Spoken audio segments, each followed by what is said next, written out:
नमस्कार सभी को। एक बहुत ही छोटा सा टॉपिक और समझ के लिए और राष्ट्रीय शिक्षा नीति 2020 के हिसाब से भी बहुत इंपॉर्टेंट है, दीक्षा पोर्टल। क्योंकि जब आप लोग सभी सर्विस में लग जाएंगे या इंटरव्यू देंगे तो वहाँ बहुत सारी जगह कई बार दीक्षा पोर्टल के बारे में पूछा जाता है। ये एक ऐसा पोर्टल है जो पूरे भारत का एक पोर्टल है, शिक्षकों का मंच इसको कहा जाता है। ये दीक्षा पोर्टल जो 2017 में जिसकी शुरुआत की गई थी, ये शिक्षकों के लिए एक राष्ट्रीय मंच के रूप में है, one nation one digital platform के रूप में इस मंच को जो है स्थापित किया गया है। इस मंच के माध्यम से, इस दीक्षा पोर्टल के माध्यम से पूरे भारत में शिक्षकों का व्यक्तिगत और व्यावसायिक प्रशिक्षण जो है वो किया जाता है। जितने भी प्रकार के जो सतत व्यावसायिक विकास के जो प्रशिक्षण या प्रोग्राम हैं, दीक्षा पोर्टल के माध्यम से विभिन्न प्रकार के किए जा रहे हैं। इस पोर्टल से न केवल शिक्षक अपितु अभिभावक और विद्यार्थी भी लाभान्वित हो रहे हैं, क्योंकि इस पोर्टल पे प्री प्राइमरी से 12वीं तक का पूरा आपको कंटेंट भी मिलता है, पाठ्य सामग्री भी मिलती है, ऑडियो भी मिलता है, वीडियो भी मिलता है, एनिमेशन भी है, अनेकों प्रकार की सामग्री इस दीक्षा पोर्टल के माध्यम से मिलती है, जिसको NCERT नई दिल्ली के द्वारा तैयार किया गया है। आइए कुछ समझ विकसित करने के लिए हम इसको देखते हैं। दीक्षा के बारे में राष्ट्रीय शैक्षिक अनुसंधान और प्रशिक्षण परिषद, शिक्षा मंत्रालय, भारत सरकार की एक पहल है। क्वेश्चन आ जाए, दीक्षा पहल निम्न में से किस संस्था की है? NCERT की है। ये रहा, राष्ट्रीय शैक्षिक अनुसंधान और प्रशिक्षण परिषद की एक पहल के रूप में है। देखिए कितना अच्छा क्वेश्चन, देखिए यहाँ पे ये है, ये देखिए कि दीक्षा एक राष्ट्र एक डिजिटल मंच। सिंपल सा क्वेश्चन आ जाए, निम्न में से एक राष्ट्र एक डिजिटल मंच कौन सा है? दीक्षा। दीक्षा एक राष्ट्र, one nation one digital platform के रूप में काम करता है। और इस दीक्षा की फुल फॉर्म ये रही, digital infrastructure for knowledge sharing. Digital infrastructure है, ज्ञान के आदान प्रदान के लिए इस प्रकार का एक डिजिटल स्ट्रक्चर है। ये स्कूली शिक्षा के लिए एक राष्ट्रीय मंच है। स्कूली शिक्षा का है, ध्यान रखना, हायर एजुकेशन का इस पर नहीं है। स्कूली शिक्षा का सारे सामग्री मिलेगी, क्योंकि NCERT स्कूली शिक्षा के लिए काम करता है। तो क्वेश्चन आ जाए, NCERT के द्वारा एक राष्ट्र एक डिजिटल मंच के रूप में किसको एक पहल के रूप में लिया गया है? दीक्षा को। दीक्षा का निर्माण किसने किया? NCERT ने। दीक्षा किसके लिए काम करता है? स्कूली शिक्षा के लिए। दीक्षा स्कूली शिक्षा के लिए क्या है? एक राष्ट्रीय मंच है, जो शिक्षा मंत्रालय, मिनिस्ट्री ऑफ एजुकेशन, भारत सरकार के तत्वावधान में राष्ट्रीय शैक्षिक अनुसंधान और प्रशिक्षण परिषद NCERT नई दिल्ली की एक पहल है। भारत के माननीय उपराष्ट्रपति श्री M वेंकैया नायडू द्वारा 5 सितंबर 2017 को शिक्षक दिवस के अवसर पर शिक्षकों को समर्पित किया था। 5 सितंबर 2017 को इसको शुरू किया गया और दीक्षा को CBSE सहित सभी राज्यों, केंद्र शासित प्रदेशों, केंद्रीय स्वायत्त निकायों और बोर्ड के द्वारा अपनाया गया है। पूरे भारत में चाहे CBSE हो, चाहे RBSE हो, किसी भी राज्य का बोर्ड हो, किसी भी प्रकार के निकाय हो, स्वायत्त हो, ये सारों को सबने दीक्षा पोर्टल को अपनाया है। आइए, मिशन और विजन क्या है इसका? दीक्षा में हमारा मिशन है क्रांतिकारी शिक्षण पारिस्थितिकी तंत्र बनाना, एक ऐसा इस प्रकार का इकोसिस्टम बनाना जो छात्रों को 21वीं सदी में फलने फूलने के लिए सशक्त बनाता है। हम मानते हैं कि शिक्षा सुलभ, आकर्षक और प्रत्येक शिक्षार्थी की व्यक्तिगत जरूरतों के अनुरूप होनी चाहिए। हमारी दृष्टि प्रौद्योगिकी और नवाचार का लाभ उठाकर शिक्षा प्रदान करने के तरीकों को बदलना है। हमारा उद्देश्य छात्रों को एक समग्र शिक्षण अनुभव प्रदान करना है, जो पारस्परिक कक्षाओं से परे है, जो पारंपरिक कक्षाओं से परे है।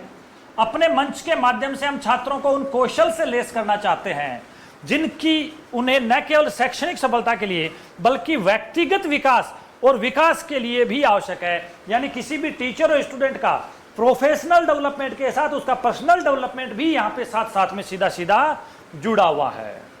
दीक्षा एक नजर में देखिए, दीक्षा को देश भर के शिक्षार्थियों और शिक्षकों द्वारा एक्सेस किया जा सकता है। देश का कोई भी शिक्षार्थी और शिक्षक इसको एक्सेस कर सकता है। वर्तमान में यह 135 भाषाओं का समर्थन करता है। वेरी इंपॉर्टेंट, बहुत ही अच्छा यहाँ पे एक फैक्ट दिया है कि वर्तमान में 135 भाषाओं का समर्थन करता है। 108 भारतीय भाषाएं और 7 विदेशी भाषाओं में इसकी जानकारी यहाँ पे आपको मिलेगी। अब इस दीक्षा को कौन उपयोग ले सकता है? ये देखिए, ये क्वेश्चन आया था एक बार ग्रेड फर्स्ट में दीक्षा को विद्यार्थी काम में ले सकता है, शिक्षक काम में ले सकता है, माता पिता काम में ले सकते हैं, हमारे शिक्षक अधिकारी काम में ले सकते हैं, अन्य कोई भी इसका उपयोग कर सकता है। दीक्षा पोर्टल जो ओपन सोर्स है, ओपन सोर्स एक्सेस है, इसमें कोई भी इसको सर्च कर सकता है, अपना लॉगिन आईडी बना के 24 घंटे कभी भी इसमें देख सकता है। बिना इंटरनेट के भी सामग्री को संग्रहित और इसको शेयर किया जा सकता है। और ये संपूर्ण स्कूली पाठ्यक्रम के लिए निर्धारित किया गया पोर्टल है। एनसीईआरटी के इस प्रकार की एक पहल है जो शिक्षक, शिक्षार्थी, विद्यार्थी और हमारे अभिभावक तीनों के काम का इस प्रकार का पोर्टल है। ये देखिए, सारे लोग इससे जानकारी ले सकते हैं। देखिए, उपयोगकर्ताओं के लिए अत्याधुनिक सीखने का पारिस्थितिकी तंत्र, यहाँ ऊर्जावान पाठ्य पुस्तक है, शिक्षक व्यावसायिक विकास का पाठ्यक्रम है, प्रश्न बैंक है, सोर्सिंग सामग्री है, लेखन है, प्रश्नोत्तरी है, सामग्री की कोई खपत है, डेटा टूल है, चैट बॉक्स है, सहयोग है, फिजिकल क्यूब, सर्वेक्षण, यानी सारी की सारी चीजें यहाँ पे दे रखी है। देखिए, दीक्षा का यहाँ पे इस प्रकार से इन्होंने एक इस प्रकार से दीक्षा भारत के अनुभव से सबक, यहाँ पे इस प्रकार के कुछ डॉक्यूमेंट भी इन्होंने डाले हुए हैं। अनेकों प्रकार की पीडीएफ यहाँ पे आपको मिलेगी। यहां पे इन्होंने कहा है कि एक इस प्रकार का इनिशिएट और है जिसमें आप योगदान दे सकते हैं, वो दान है विद्यादान। कौन सा? शिक्षा के क्षेत्र में ई लर्निंग संसाधनों का योगदान करें ताकि यह सुनिश्चित किया जा सके कि पूरे भारत में शिक्षार्थियों के लिए गुणवत्तापूर्ण शिक्षा जारी हो। मान लीजिए आपके पास बहुत अच्छे कोई ऐप है, ई कंटेंट है, लर्निंग मटेरियल है, तो आप विद्यादान कर सकते हो। ये रहा विद्यादान, शेयर फॉर योर केयर। गुणवत्तापूर्ण शिक्षा की निरंतरता के प्रबंधन के लिए राष्ट्र के लिए और राष्ट्र द्वारा एक कार्यक्रम, सेम ऐसा ही हम दीक्षा के लिए कहते हैं, भारतीयों के लिए, भारतीयों के द्वारा निर्मित किया हुआ पोर्टल है। विभिन्न प्रकार के कंटेंट क्रिएटर्स ने उसमें अपना कंटेंट डाला है। एनसीईआरटी नई दिल्ली उस कंटेंट को वैलिडेट करती है, तभी जाके आप उस कंटेंट को देख सकते हैं। अनेकों भाषाओं में आपने देखा, 135 भाषाओं में लगभग उसमें समर्थन किया जा रहा है। विद्यार्थी, अभिभावक, शिक्षक और समस्त प्रकार का जो सामग्री है यहाँ पे, वो सामग्री यहाँ पे आप देख सकते हैं। कौन कौन सा सामग्री है यहाँ पे देखिए, टेक्स्ट बुक में है, वीडियो में है, अंतःक्रियात्मक सामग्री है, पाठ्यक्रम है। देखिए, विषय के बारे में सारे के सारे सब्जेक्ट की यहाँ पे किताबें हैं, ये देखिए। और सबसे बड़ी बात, ग्रेड के अनुसार आप यहाँ पे देख सकते हैं। ये रहा मूलभूत अवस्था, जिसको फाउंडेशनल स्टेज कहते हैं, जो प्री प्राइमरी से ग्रेड 2 तक होती है। ये शुरुआत की 5 साल की, फिर जो तैयारी का चरण प्रिपरेटरी, जिसको एनईपी में कहा गया है 3री से 5वीं, फिर जिसको हमने मध्यम मिडिल स्टेज का है 6ठी से 8वीं, फिर हमने जिसको सेकेंडरी स्टेज का है 9वीं से 12वीं। आप किस स्टेज की सामग्री ढूंढना चाह रहे हैं, वो स्टेज की सामग्री आप यहाँ पे ढूंढ सकते हैं। ये देखो, दीक्षा इस प्रकार से one nation one digital platform के रूप में इस प्रकार से काम करता है। देखो, राज्य और बोर्ड, एनसीईआरटी की पूरी सामग्री है, सीबीएसई की पूरी सामग्री है, एनआईओएस की पूरी सामग्री है, 36 हमारे राज्य और केंद्र शासित प्रदेश, उनकी सामग्री भी यहाँ पे मिलेगी। तो क्वेश्चन अजय कि दीक्षा पे निम्न में से किसकी सामग्री मिल सकती है? एनसीईआरटी, सीबीएसई, एनआईओएस और राज्यों के एससीईआरटी, इन सब की सामग्री इस पोर्टल के ऊपर मिलेगी।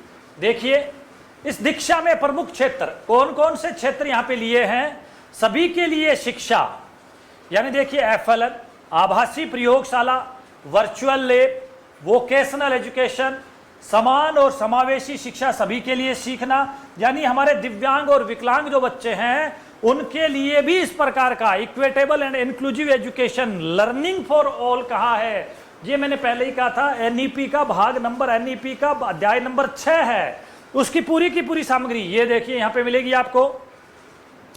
आत्म पहचान के व्यक्तिगत अधिकारों का सम्मान करते हुए, यह मानते हुए कोई भी श्रेष्ठ नहीं है और भारतीय समाज में कई सामाजिक, सांस्कृतिक, भाषाई और बहुलता पर आधारित है। एनईपी 2020 में विविध आवश्यकताओं को पूरा करने और सामाजिक आर्थिक रूप से वंचित समूह, जिनको एसईडीजी से संबंधित बच्चों की शिक्षा पर अधिक ध्यान देने के लिए कुछ वर्गीकरण का सुझाव दिया गया है। ये इस प्रकार से यहाँ पे जो भी हमारा एनईपी में इस प्रकार से जो कहा है, वो पूरा का पूरा मैंने आपको एक पूरा का पूरा वीडियो आपको दिया था, उसके अनुसार ही यहाँ पे सारी की सारी चीजों को लिखा है कि यहाँ पे सभी के लिए समान और परिणाम आधारित जो शिक्षा है वो मिलनी चाहिए। SEDG को मोटे तौर पर 5 उप श्रेणियों में वर्गीकृत किया था। मैंने बताया था आपको, ये 5 उप श्रेणियों का आपको मैंने वीडियो भी दे रखा है, जिसमें लिंग के आधार पे हमारे विशेष रूप से महिला और ट्रांसजेंडर व्यक्ति है, सामाजिक सांस्कृतिक पहचान के अनुसार अनुसूचित जाति और जनजाति, OBC, भाषाई और धार्मिक अल्पसंख्यक है, जो 5 प्रकार है। भौगोलिक पहचान के रूप में गांव, छोटे शहर और आकांक्षी छात्र है, जिलों के छात्र है। सामाजिक आर्थिक स्थिति के रूप में प्रवासी समुदाय, कम आय वाले परिवार, कमजोर स्थिति के बच्चे, तस्करी से पीड़ित बच्चे, छोटे बच्चे, शहरी अनाथ बच्चे, भिखारियों के बच्चे, शहरी गरीबों के बच्चे, ये है। और विकलांगों पर आधारित है। विकलांग व्यक्तियों के अधिकार अधिनियम RPWD अधिनियम 2016 ने लोकोमोटर विकलांगता, कुष्ठ रोग से ठीक व्यक्ति, मस्तिष्क पक्षाघात, बोनापन, मस्कुलर डिस्ट्रोफी, एसिड अटैक पीड़ित, अंधापन, कम दृष्टि, बहरापन, सुनने में कठिनाई, बोलने और भाषा की असक्षमता, बौद्धिक अक्षमता, विशिष्ट सीखने की अक्षमता, ऑटिज्म स्पेक्ट्रम विकार, मानसिक बीमारी, पुरानी तंत्रिका संबंधी स्थितियां, मल्टीपल स्क्लेरोसिस, पार्किंसंस रोग, हीमोफीलिया, थैलेसीमिया, स्किल सेल रोग, ये तीनों रक्त संबंधी जो रोग है, मल्टीपल डिसेबिलिटी, बधिरता या आगे अधिसूचित अक्षमता जैसी क्षमताओं की एक अनुसूची निर्दिष्ट की है। NEP 2020 स्कूली शिक्षा के संबंध में RPWD अधिनियम 2016 की सभी सिफारिशों का समर्थन करता है। तो ये इस प्रकार से इन्होंने कहा है कि सभी बच्चे इस प्रकार से न्याय संगत जो शिक्षा उसको पूर्ण करे। राष्ट्रीय शिक्षा नीति 2020 में उच्च गुणवत्ता वाली न्याय संगत और समावेशी शिक्षा प्रदान करके भारत को बदलने का दृष्टिकोण दिया है, ताकि हम सुनिश्चित कर सकें कि विविध सीखने की जरूरतों वाले सभी छात्र अपनी पूरी क्षमता का एक एहसान करने के लिए एक समावेशी वातावरण में और समान सीखने के अवसरों के साथ शिक्षा प्रणाली में पनपने में सक्षम हो। यानी NEP 2020 कहती है कि सामान्य बच्चों के साथ ही ये बच्चे पढ़े, समावेशी शिक्षा के रूप में हो। RPWD एक्ट जिसको जो कहता है सम्मिलित शिक्षा, उसी के अनुसार हो, लेकिन विविधताओं का ध्यान रखा जाए। समान और समावेशी शिक्षा एक गतिशील प्रक्रिया है जो समाज में बदलाव लाती है। बराबरी का मतलब बराबर नहीं है। समान शिक्षा शिक्षार्थियों की विशिष्ट सीखने की जरूरतों से अधिक संबंधित है। समावेशन का उद्देश्य उन सभी बच्चों को अपनी अलग अलग क्षमताओं और जरूरतों के साथ लाना है, ताकि वे एक ही छत के नीचे सीख सके। समय की आवश्यकता है कि सभी बच्चों को एक साथ पढ़ाने की नीति को अपनाकर और सभी के लिए समान और परिणाम आधारित शिक्षा सुविधान प्रति विविध सामाजिक, आर्थिक, भौगोलिक, सांस्कृतिक और अन्य मुद्दों को संबोधित किया जाए। NEP 2020 के अनुसार देश भर में और उससे बाहर के शिक्षार्थियों को शैक्षिक ई सामग्री प्रदान करने के लिए न्याय संगत और समावेशी शिक्षा के दर्शन और सार्वभौमिक डिजाइन के सिद्धांतों के आधार पर बहुत सारे संसाधन विकसित किए गए हैं। इन संसाधनों और ई सामग्री को गुणवत्ता वाले अंतिम उत्पाद को वितरित करने के लिए और मूल्यांकन और समीक्षा व्यवस्थित प्रक्रियाओं का पालन करने वाले क्षेत्र में विशेषज्ञों द्वारा विकसित किया गया है। संसाधन और ई सामग्री one nation one platform Diksha equitable and inclusive education vertical पर उपलब्ध है। तो ये इस प्रकार से जो दीक्षा का हमारा इन बच्चों के लिए विशेष तौर से जो है वहां पे देखिए, इन लोगों के लिए प्रेरणादायक इस प्रकार की अनेकों प्रकार की फिल्म और वीडियो भी यहाँ पे आपको मिलेगा। इस प्रकार के हैं यहाँ पे, ये इस प्रकार की शिक्षण सामग्री हम देख सकते हैं। सहायता सेवाएं क्या है देख सकते हैं, सिखाना कैसे है देख सकते हैं, पाठ्यक्रम कैसा है देख सकते हैं, सुलभ संसाधन क्या है, हितधारकों के लिए क्या संसाधन है, स्वास्थ्य और कल्याण पे क्या काम करना है, अनुसंधान पे क्या काम करना है, इन सबको हम देख सकते हैं।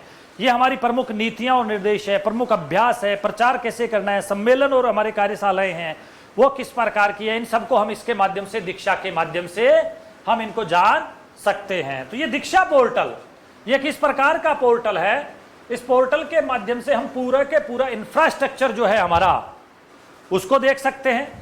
देखिए, अब हम निपुण भारत के बारे में पूरी है, भाषा संगम हमारी भारत की 22 भाषाएं हैं उनके बारे में देख सकते हैं। ई जादुई पिटारा जो छोटे बच्चों का एक्टिविटी बेस्ड लर्निंग का होता है उसके बारे में देख सकते हैं। ये इस प्रकार का ई जादुई पिटारा अभी हमारे बजट घोषणा में भी इस प्रकार का हुआ था। ये जादुई पिटारा NCERT के द्वारा तैयार किया गया है। राजस्थान में इसको ABL किट कहा जाता है। ये इस प्रकार का है, Jadui Pitara has been developed as per the exemplar of content this is needed in any school for the foundational stage. देखिए, ये इस प्रकार का जिसमें पजल है, गेम है, पपेट है, पोस्टर है, फ्लैश कार्ड है, स्टोरी कार्ड है, ये इस प्रकार का अनेकों प्रकार के कार्ड, अनेकों प्रकार के चार्ट। देखिए, diverse categories of teaching and learning material for the foundational stage. 3 से 8 साल के बच्चों के लिए जो फाउंडेशनल स्टेज है उसके लिए इस प्रकार का जादुई पिटारा, जिसमें अनेकों प्रकार की छोटी छोटी किताबें, card, chart, Domino's, flash cards, guidelines, poster, puppets, अनेकों इस प्रकार की देखिए पजल्स, टॉयज, गेम्स, ये सारी की सारी चीजें जब बच्चे इन पे काम करते हैं तो बहुत अच्छे तरीके से ये जो है वो बच्चे सीख पाते हैं और इनके साथ खेल खेल में, प्ले बेस्ड मेथड में जॉयफुल लर्निंग बच्चे कर पाते हैं। ये हमारा दीक्षा पोर्टल और हमारी एनईपी भी यही कहती है। तो उसके आधार पे हम इसको एक्सेस कर पाते हैं, उसके आधार पे हम इसको देख पाते हैं। तो ये सारी की सारी चीजें हमें कहां पे मिलेगी? ये सारी चीजें हमें मिलेगी दीक्षा पोर्टल पर। तो दीक्षा पोर्टल पे हम इनको सबको, सभी के लिए शिक्षा, आवासीय प्रयोगशाला, व्यावसायिक शिक्षा, समान और समावेशी शिक्षा सभी के लिए, निपुण भारत, भाषा संगम जो भारत की 22 भाषाएं, ये जादुई पिटारा, ये वापस सभी के लिए शिक्षा, ये सारी चीजें इस पे हमने देखी है। यहां से आप कम बैंडविड्थ पर भी काम करता है, ऑफलाइन सामग्री डाउनलोड कर सकते हो, व्यक्तिगत सीखने का मार्ग यहां से कर सकते हैं आप।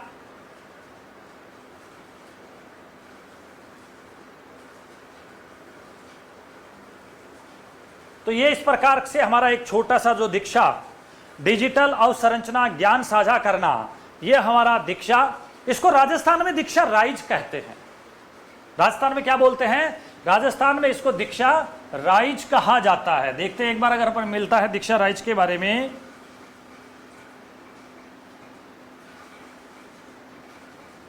राजस्थान में इसको दीक्षा राइज कहा जाता है।